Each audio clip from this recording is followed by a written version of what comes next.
प्यारे बच्चों नमस्कार, मैं नीरज शर्मा आपके अपने परिवार आरडब्ल्यू डिफेंस परिवार पर सभी का हार्दिक स्वागत करता हूं। प्यारे दोस्त, आशा करता हूं कि आप बहुत अच्छे होंगे। सभी मेरे प्यारे साथियों को प्रणाम, नमस्कार, जय हिंद, जय भारत। दोस्तों तो जल्दी से एक बार जुड़ जाएंगे प्यारे बच्चे। चलिए बेटा, तो आज हमारा टॉपिक है उपसर्ग और प्रत्यय। ठीक है, तो आप जानते हैं उपसर्ग और प्रत्यय क्या होता है बेटा,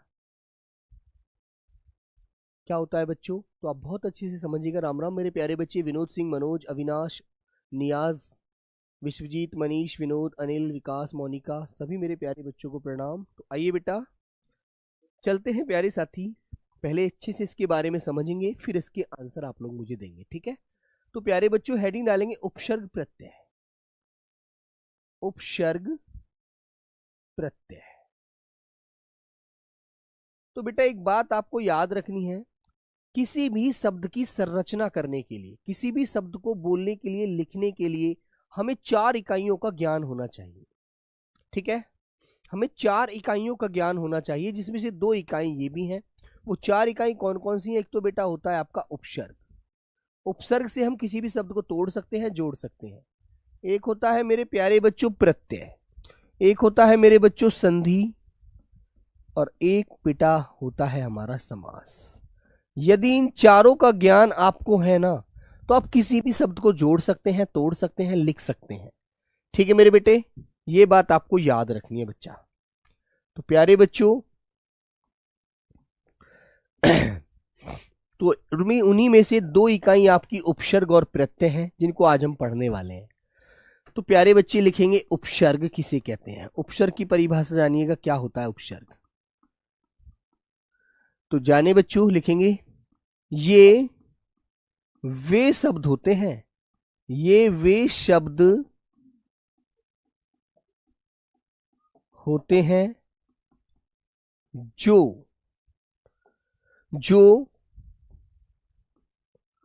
किसी मूल शब्द के पहले लगते हैं, किसी मूल शब्द के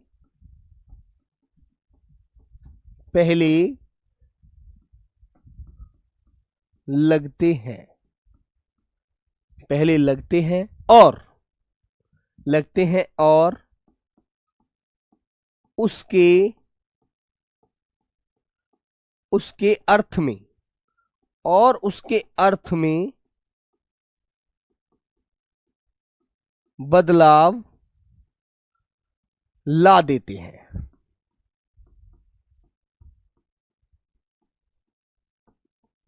ठीक है बेटा, और उसके अर्थ में बदलाव ला देते हैं, ये वो होते हैं बेटा उपसर्ग। ठीक है मेरे बच्चों, ये वही शब्दांश होते हैं। जैसे उदाहरण के रूप से मैं आपसे बोलूं बेटा, मैंने एक शब्द दिया आपको हार। एक हार मूल शब्द है हमारा, ठीक है मेरे बच्चे, और है हार जो शब्द है, इसके आगे मेरे प्यारे बच्चों मैंने बेटा प्रत्यय उपसर्ग लगवा दिया आपसे कि प्रत्यय इसके आगे जोड़ दो, है ना। तो मेरे बच्चों शब्द क्या बन जाएगा बेटा? शब्द बन जाएगा प्रहार। और प्रहार का मतलब क्या होता है आप जानते हैं? प्रहार का मतलब क्या होता है बेटा, जानते हैं ना आप लोग? किसी पर वार करना, प्रहार करना, मारने के लिए अपनी तरफ से शुरुआत करना, प्रहार करना। नंबर 1। नंबर 2 मेरे बच्चों, मैंने इसके सामने उप लगवा दिया आपसे, उप, धनहार। तो शब्द क्या बन जाएगा बेटा? उपहार। उपहार किसे बोलते हैं? किसी को भेंट देना, किसी को गिफ्ट देना, ठीक है, वो उपहार होता है। ठीक है मेरे बच्चों, तो आपका अर्थ बदला नहीं बदला, ये बताओ पहले। बदल गया ना बेटा उपहार? तो ये बात आप समझते हैं ना मेरे बच्चे, है ना? तो ये चीज आपको ध्यान रखनी है। ओके, दूसरा जो अब बात करते हैं मेरे प्यारे बच्चों प्रत्यय की। प्रत्यय क्या होता है बेटा? लिख देंगे ये वे शब्दांश होते हैं, ये वे शब्दांश होते हैं, ये वे शब्दांश होते हैं जो होते हैं जो किसी मूल शब्द के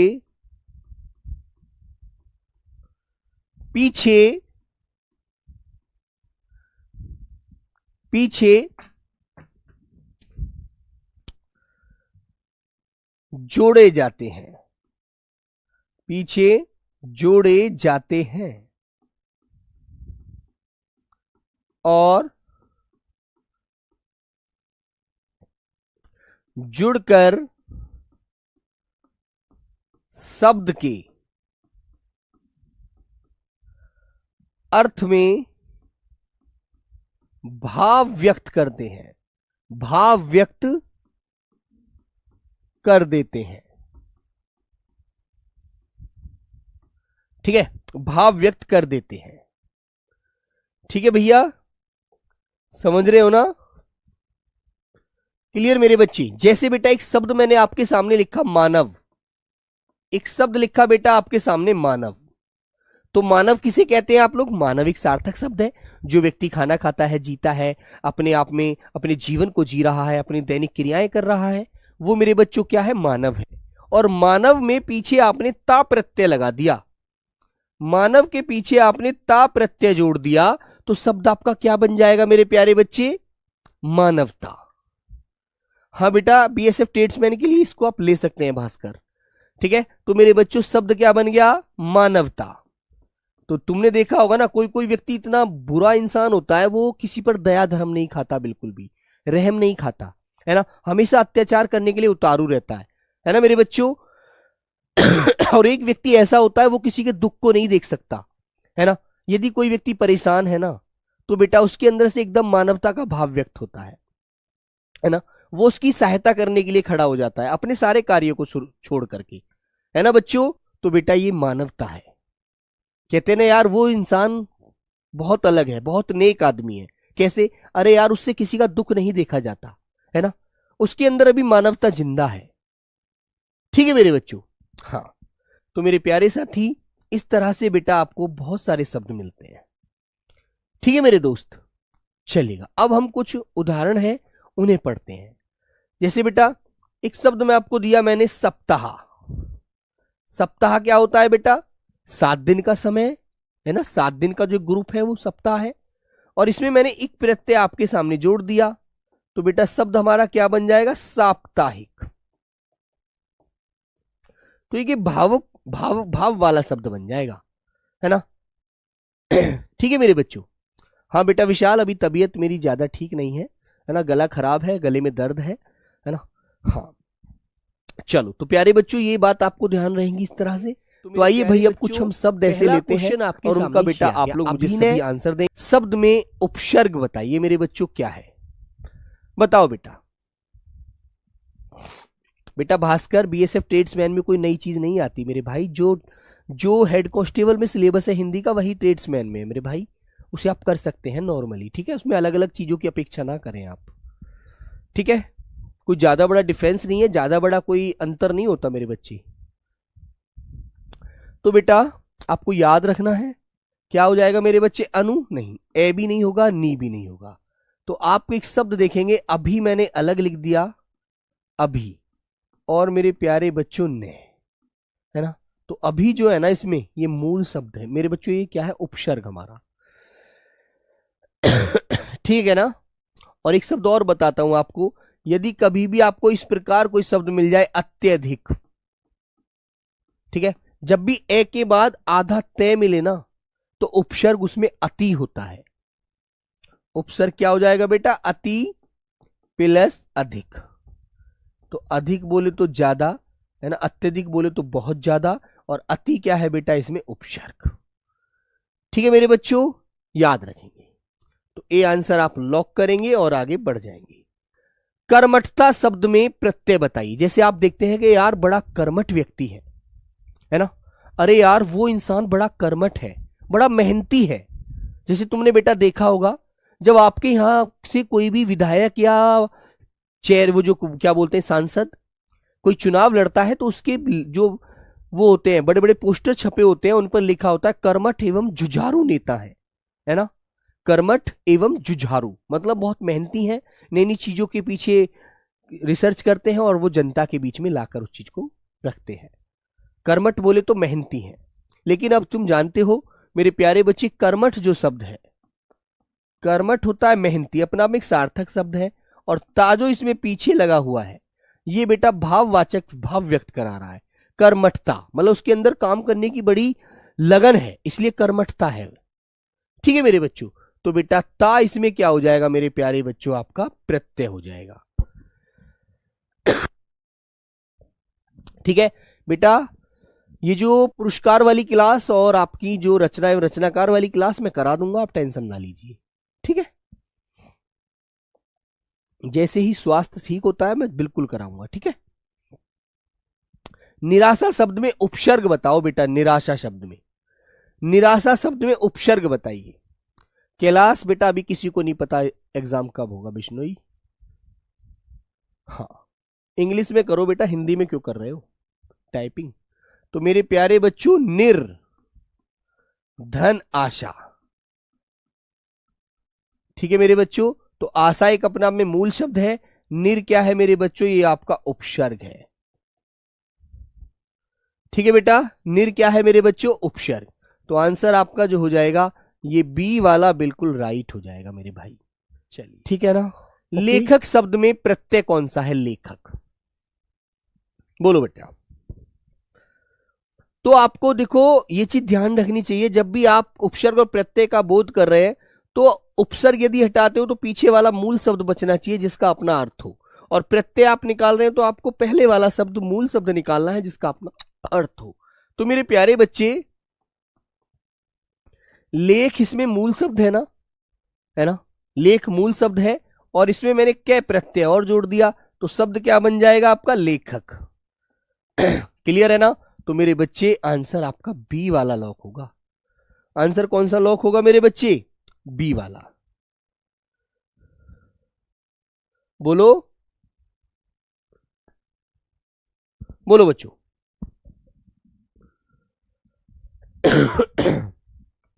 बताओ बच्चा, लेकिन रुकना भी, रुको एक बार रुकना बेटा, इस क्वेश्चन में थोड़ा डिस्कस कर लूं, मेरे दिमाग से भी हैंग हो रही बात।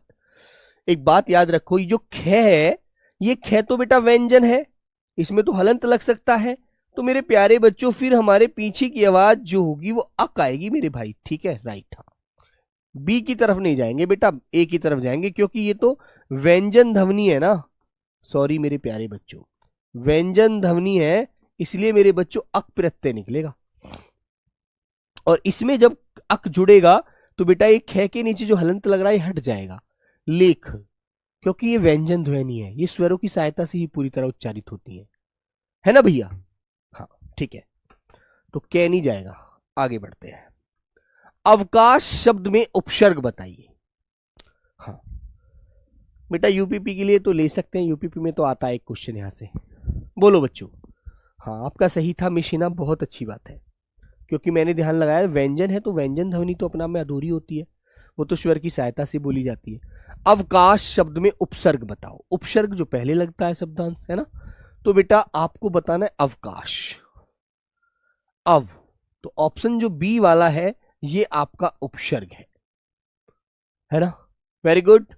तो ऑप्शन आपको बी वाला। जैसे बेटा एक शब्द होता है पर्यावरण में उपसर्ग बताइए, पर्यावरण, तो मेरे प्यारे बच्चों परि धन आवरण, तो परि उपसर्ग निकल जाता है। इस तरह से हमें शब्द को तोड़ना है थोड़ा सा। आगमन शब्द में उपसर्ग बता दो भैया, आगमन शब्द में उपसर्ग पूछा है, उपसर्ग बताओ भाई।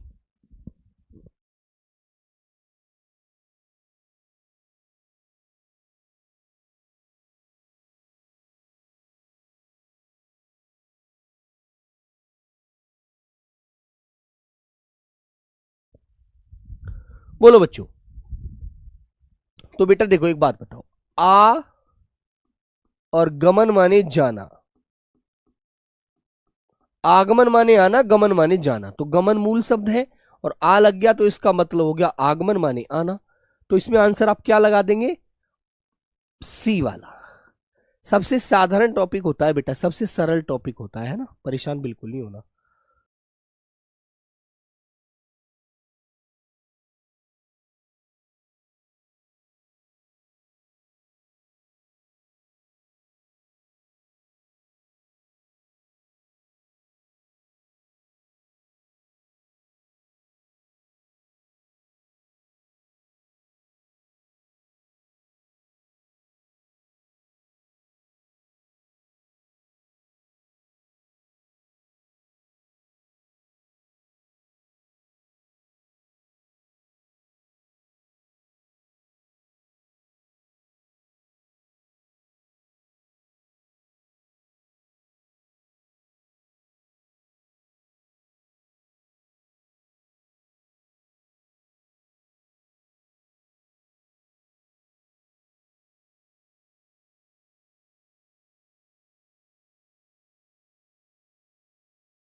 गया, बाकी सब ठीक है। चलिए बच्चों, मिलेंगे बेटा कल एक नई क्लास के साथ, है ना। कल मिलेंगे वाक्य शुद्धि के साथ, ठीक है। वाक्य शुद्धि आपका टॉपिक अभी बचा हुआ है, उसे भी करते हैं कल, ठीक है मेरे प्यारे बच्चों। तो सभी